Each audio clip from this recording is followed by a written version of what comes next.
The following program presents principles designed to promote good health and is not intended to take the place of personalized professional care. The opinions and ideas expressed are those of the speaker. Viewers are encouraged to draw their own conclusions about the information presented.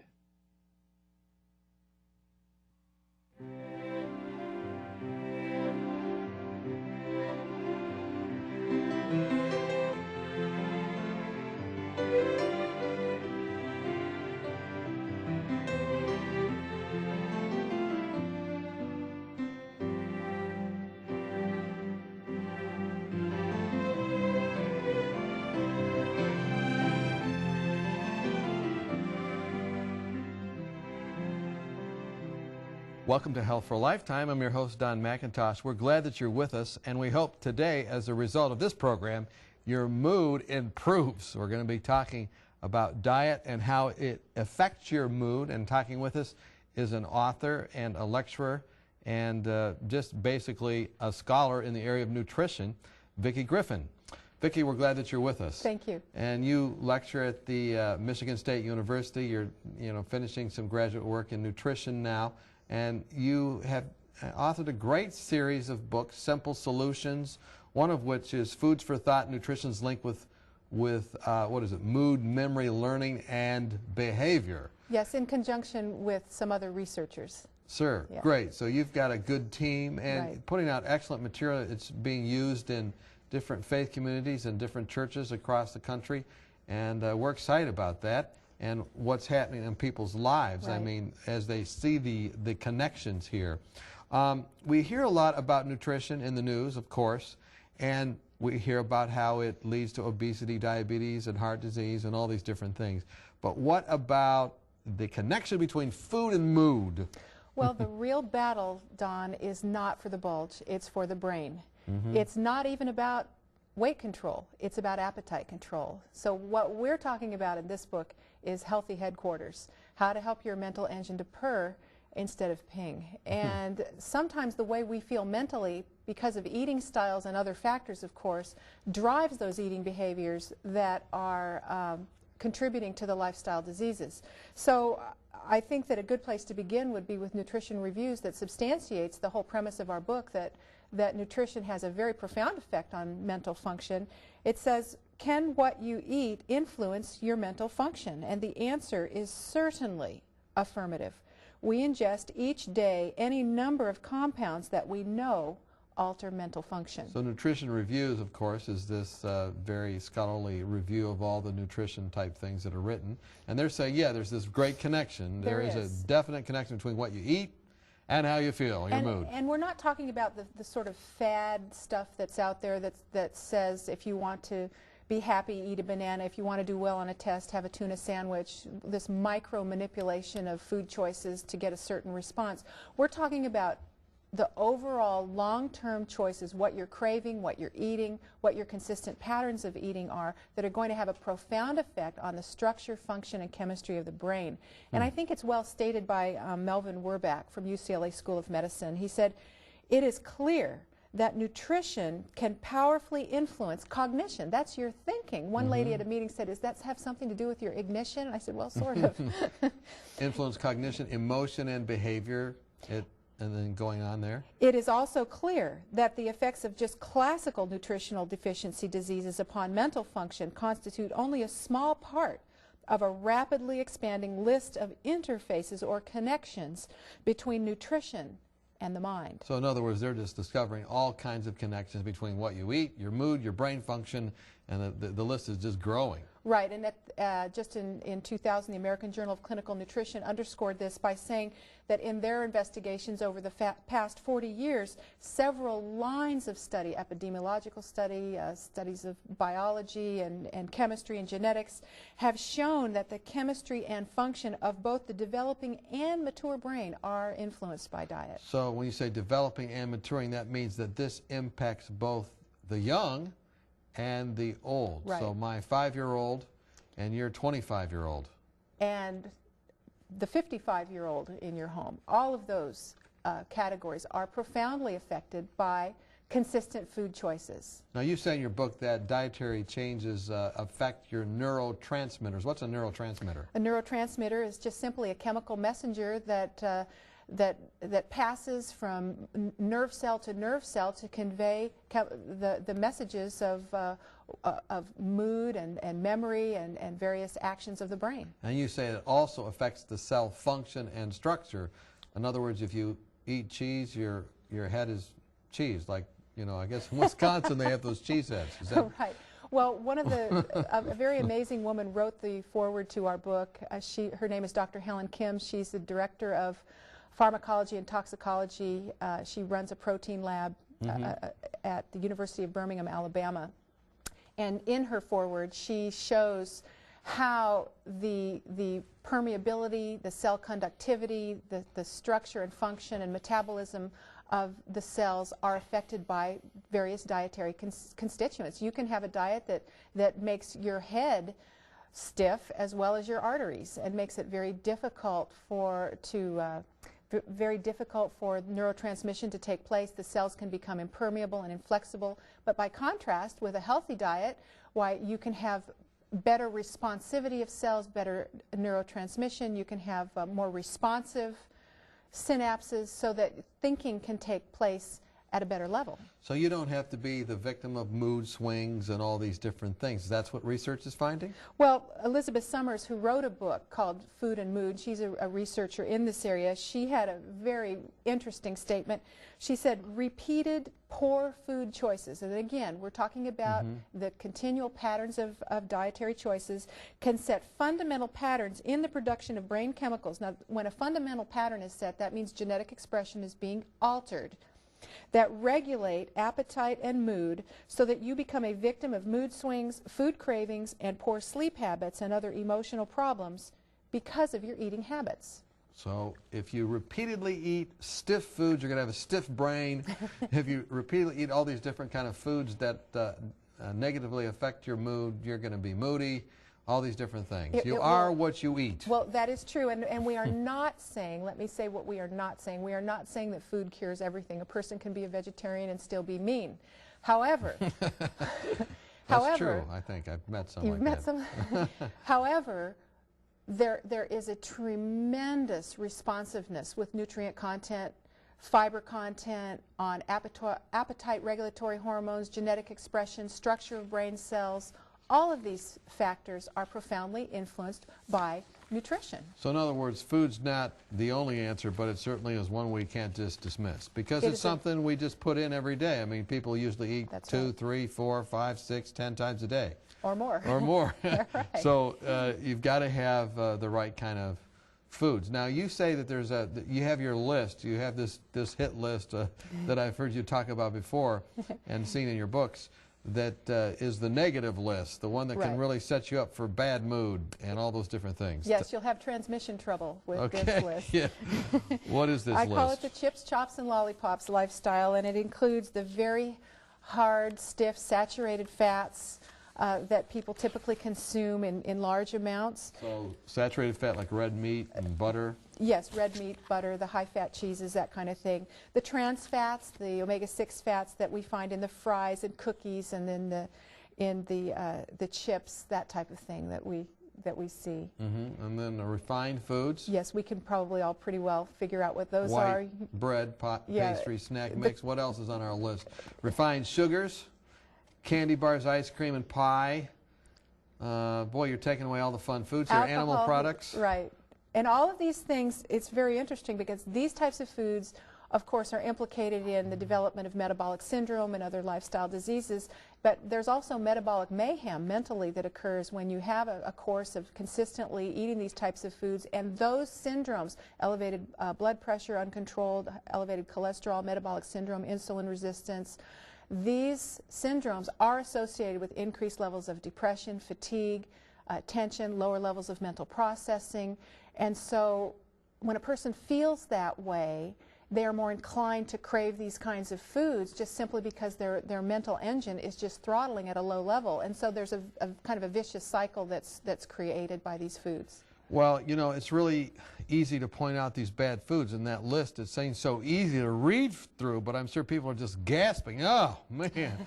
I'm just so used to having my nice little hot fudge sundae before my second one. Right. And but how do you change these habits, you know, once you get into these patterns? Well, there are some very significant challenges because eating styles really do become habits, and those habits change the architecture of the brain and make it very hard for the body to detect the I'm satisfied signals, that whole system becomes dysregulated, that food addictions occur, and cravings then, and then you have the impaired mood, and higher stress sensitivity, which makes it harder to handle challenges, so you're just driven to these nurture foods.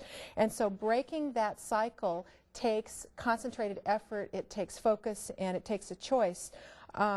There is a lack of understanding because of all the mixed media messages. We have people touting high protein diets. We have a beer. You can get beer with fiber in it now. It's being touted as a health drink. So there's just an awful lot of mixed media messages out there. And so I had some really interesting conversations with a wonderful scientist who has done research in this area. His name is Dr. Antonio Convit, and he has studied the effects of high fructose corn syrup on the brain and on appetite regulation. And in a phone conversation with me, he said this. He said, "We have studied the effects of insulin resistance on the pancreas, the retina, and other organs. But what about the brain? No one thinks about the brain." That's true. I mean, a lot of our media messages are saying, we're going to get heart disease or this or that if you eat this, but they don't talk about, yeah, you're going to be a dud because your brain is... That's right. And you're going to suffer from more tension, depression, fatigue, and these are the kinds of moods and syndromes that drive people to those eating behaviors. So breaking that cycle takes a deliberate choice. We believe that we need to help people recognize what is going on and how the brain's internal supervisor that keeps control of food choices and motivated behavior is being hijacked by these habits. And so we want for people to learn the steps of overcoming those food cravings and addictions that are creating the very syndromes that drive them to eat these foods even more. You know, you go around the country, you lecture in different churches, you go to different venues all over the place, and you've written this book, which, you know, we're just getting just a tiny scratch of the surface here. But people can resource this and other things on your website, Lifestyle Matters, all spelled out, lifestylematters.com. And this, as well as other resources, are available. Are a lot of people responding to that? Are a lot of different faith communities, a lot of different groups using these materials now? Oh, yes, not only faith communities, but we've had opportunities to share at bariatric symposiums where people that have the gastric bypasses and different types of things, and the National College of Nurse Practitioners, and at the medical school for medical students, because people are very aware that just getting information about their pancreas or about their vessels is not helping them to achieve longer-term compliance with meds or with lifestyle. And so there are other factors that are involved that we need to address. They need to understand this mood connection and all this, so that once that's changed, then a lot of these other things could be addressed. We want to help people to plug in and start to pay attention to what happens to their mood a couple of hours after that fast food choice, because it dives. And there are some very real changes that take place, and it creates the scenario for ingestion of more of these kinds of foods. So when they begin to make healthy choices, then you begin to see the mental engine just begins to throttle up. You have more ability to meet the challenges that have been driving you to the vending machine.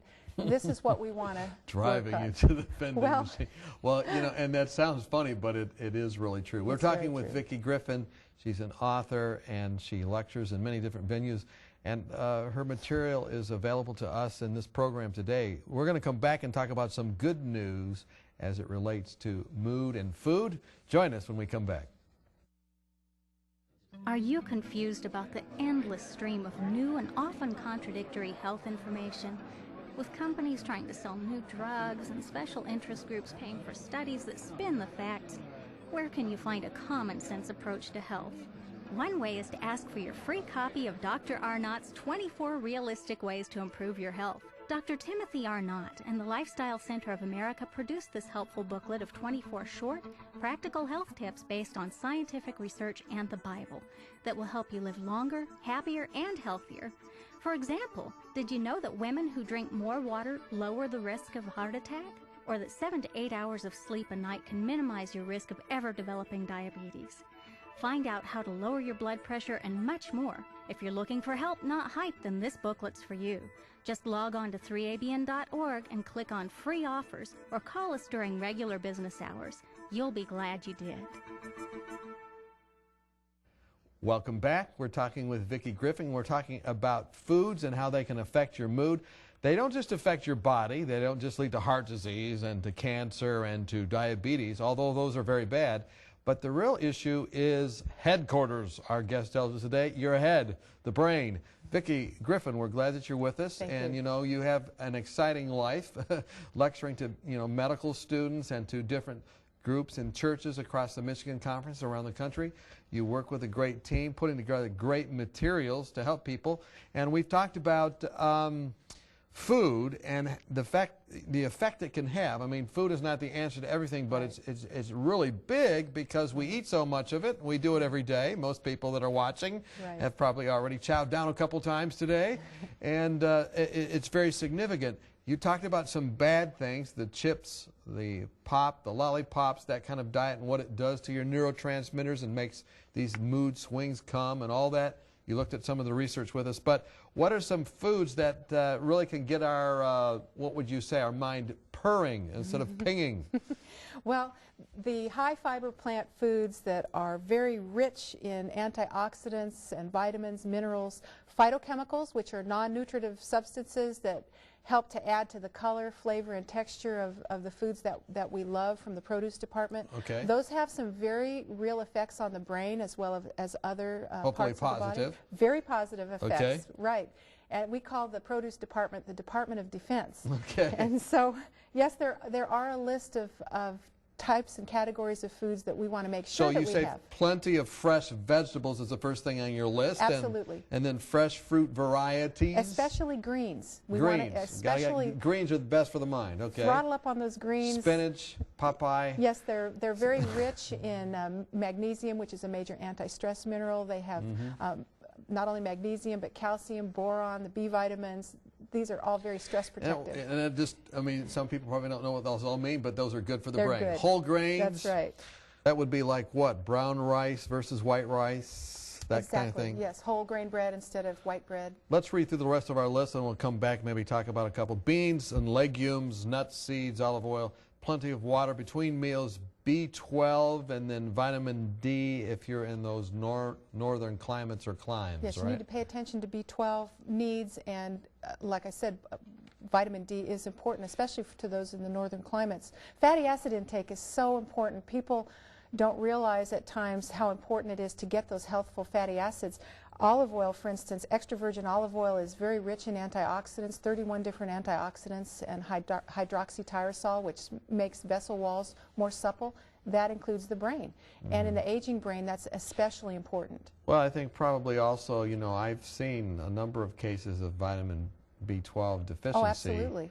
And of course, that can afflict those that doesn't come usually from plant sources. It doesn't come from plant sources, and so it's very important if you have a plant-based diet to make sure that you have a source of B12 in your diet. But when you eat these kind of foods, you really just start humming, and you've got some pep in your steps, some spunk in your trunk. And, well, we've had people tell us that within a matter of several days, they feel like a fog has lifted from their brain. They had to read things 2 or 3 times. They just didn't seem to be able to process. Merrill Elias, who is an epidemiologist and statistician, has done learning and memory tests with seniors, and he found a very positive correlation with 36 different aspects of learning and memory and mental impairment with poor food choices and metabolic syndrome versus having a healthful diet. And so metabolic syndrome, is this what is that? It's a clustering of symptoms that includes obesity, high cholesterol, high triglycerides, high blood pressure. So that's the result of eating the wrong things, and that also pays a big price in the brain. That's exactly right. It makes it very much harder to adopt and stick to a program because you feel so bad mentally. So there's some other ways you have listed here, so you can have pep in your step, and your eyes can pop, and your jaw can drop, all those different things. Let's go through that list now and look again at ways to improve brain energy, appetite control, and eating habits. One is exercise, another is water, then rest, and then attitude. Well, talk to me about water. Well, water is very important because it juices the brain. It literally helps to deliver those nutrients to the brain. And when you have the fresh fruits and vegetables, you've got that antioxidant crew that's sweeping up those dead cells and clearing up the circulation and making those vessels more supple, and it's helping the entire... And then the water just flushes them out. The water flushes it away and delivers nutrients to the brain. Exercise is important because it throttles up that executive function. And also there's something called cerebral lateralization that takes place that sort of lowers the anxiety neurotransmitters, and it elevates the good mood so that you will have less cravings. You know, as much as you get done in life, you probably exercise quite a bit, don't you? Did you walk here all the way from Michigan? I did not walk from Michigan, but we did, on this long drive, we made it a point to do 2 special stops along the way in a mall because the weather was poor. And then attitude, things that improve brain function is the attitude. Yes, negative thinking. When a person is a ruminator, when they put things in the crock pot and just stew over it all day long, it has such an amazing effect on the brain's ability to learn and meet new challenges. It just creates a terrible environment for learning new things and adopting change. We have to remember that a positive and a negative thought cannot coexist, and a bad attitude is like a flat tire. You're not going to get very far until you change it. All right, so yeah, this is what would they call that, cognitive behavioral therapy, where they say, hey, look, stop thinking that way. Well, we do need to take note of what our thought patterns are tending to, where they're leading us, and interrupt that process and replace it with a better thought. Now, you've written this book and other books. They're available on your, or information about them and the other resources that you have a team, don't you? How many people work on your team? Well, we have a staff of people. We have several researchers. We have physicians and a dietitian who's our nutrition director, and then we also have our development staff to make the materials very attractive. We have DVDs and educational materials for those who would like to teach this topic and hold seminars. So all the things are available on your website at lifestylematters.com. And excellent resource, by the way. I've enjoyed visiting the website. How soon can these changes that you have described occur in the brain? You know, you're going, hey, man, I'm feeling really, I'm ready to listen. I'm listening to the program today, and I want to have some good mood, let the good times roll.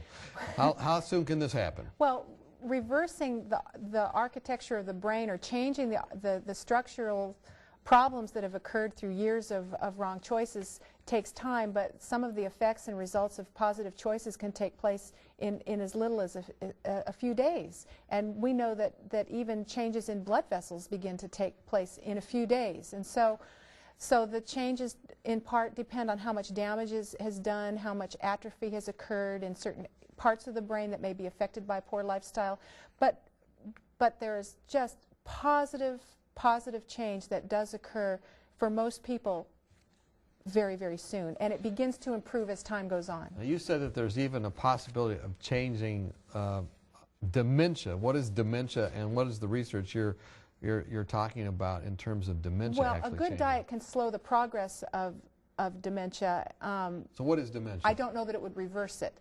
Now, dementia, most people associate dementia with memory loss, but that's actually the end stage. By the time that level of destruction or atrophy has taken place, about 23% of brain function has been lost. So the very subtle encroachment of dementia begins with impaired reasoning, failure to follow through with lists. There's a very subtle process that begins to occur years before the actual forgetfulness and I see. The more standard. And so that can be definitely retarded. So how wonderful to begin to restore the resiliency and the plasticity or malleability of the brain before those final steps that you can't change begin to happen.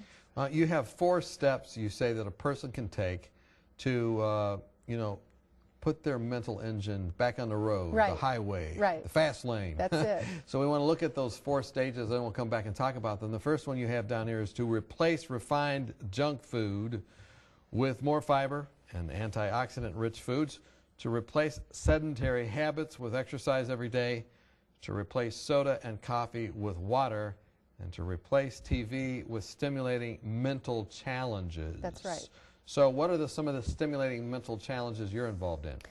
Well, I love learning new things, and so the brain loves novelty, and the love of novelty can become an addiction if you're just focusing on the same thing all of the time. And so it's really a good thing for us to challenge our brains. I try to read books that are in challenging new areas. I'm getting a hobby book on physics. I know very little about physics, but I want to learn, and that's going to be one of my vacation books this year. So I try to involve myself in those kinds of mental challenges. I also try to learn new social responses and make new choices. What's a social response? Well, for instance, I come from a pretty bad background, and I was a bulimic and a runaway for many years and didn't handle stress well and never was taught those kinds of things. So I practice new behaviors. When I see someone doing something that's really an effective communication style, I try and copy it and model that, because that's a good thing. And so that actually increases the ability of my brain to handle challenges later on in life. So that's one of the ways that I increase my neuronal neighborhoods, is by just observing better behavior than I have and trying to copy it. Increasing your neuronal neighborhood. That's so what all I those do. neurons are coming together. So, you know, challenging or stimulating mental challenges. Someone once told me that reading the book of Proverbs or the book of Daniel does that. Daily Bible study is just amazing. It's an amazing discipline. It's a wonderful thing, and I make sure that I do that each day, because I need the power that God has. I need His plan in my life, and I also need the challenge of the mental stimulation. So I don't spend time with television. I spend time with more challenging activities, and it is a decision, because it's an easy thing to do, to fall into a rut and just do what doesn't require much processing. So for the person who's out there that's in a bad mood, that's kind of in the doldrums today, Right. but they're saying, hey, maybe there's some hope, there's some help here. What's your parting piece of advice to that person who's watching today? Okay, my parting piece of advice is to just remember how God has made your brain to rebuild and to recover and to restore those lost connections. And so my parting advice is to immediately begin to get entranced and captivated with good high-fiber foods. Replace the junk foods with some fresh fruits and vegetables and whole grain breads. Go out for a walk in the morning and get that exercise. Get to bed on time, because that's going to have an effect on mood and stress levels and blood sugar control the next day. So remember that the lifestyle that God has given us is not restrictive, it's protective. So begin to implement some of those tools. Get involved socially and with positive people that you can model better behavior after. And this will slowly but subtly throttle up the ability to meet challenges and deal with stress. And it will help to break those cravings. You'll be able to meet challenges, and you won't be so driven to those junk foods. Thank you so much for what you do there at the Michigan Conference and for putting these books together. Thank you for taking time to come here and talk with me and to talk with the 3ABN family and those that are watching. And thank you for joining us today. Thank you for taking the time to learn things that can improve your health. We hope as a result of today's program, your mind will be sharp and you'll be able to do everything God wants you to do.